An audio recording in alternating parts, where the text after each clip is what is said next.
آسمان پہ نگاہ چڑھاتی ہے تو وہاں پر بھی اسے یعنی کہ طلب کر رہی ہے پانی کی کہ مجھے کہیں سے مل جائے. نیچے دیکھا زمین کو تندور پایا، یعنی کہ زمین کیا تھا، گرم تھی بالکل. تندور پایا مین زمین. اب یہ اپنے الفاظ میں آپ لکھیے گا، یہ تندور وغیرہ کا ورڈ لگانے کی ضرورت نہیں ہے. لٹا لگا سکتے ہیں تو ٹھیک ہے لگا لیجیے گا، لیکن لٹا لگانے کی ضرورت نہیں ہوتی. اپنے الفاظ میں لفظ لکھا کریں، آسان ہو جاتا ہے. ٹھیک ہے. پانی پانی ایک گھونٹ ایک قطرہ.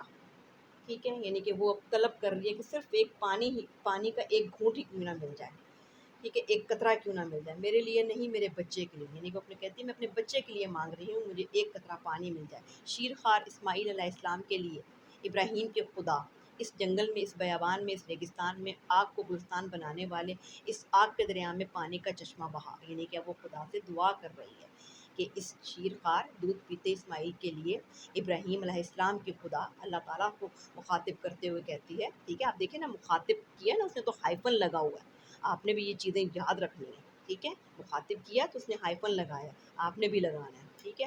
اور اگر 2-3 باتیں دیکھیں بیان ہو رہی ہے، اس جنگل میں کوما لگا رہی ہیں، اس بیابان میں کوما لگ رہا ہے، اس ریگستان میں کوما لگ رہا ہے. ٹھیک ہے. تو پھر اور گلستان بنانے والے، پھر مخاطب کیا اس نے، پھر اس نے ہائفن لگایا. ٹھیک ہے، آپ نے ہائفن لگایا. اس آگ کے دریا میں پانی کا چشمہ بہا. یعنی کہ وہ کہتے ہیں کہ اتنی گرم زمین ہے، اس میں چشمہ بہا دے پانی کا، میرے ننھے کو ایک پانی کا قطرہ عطا فرما.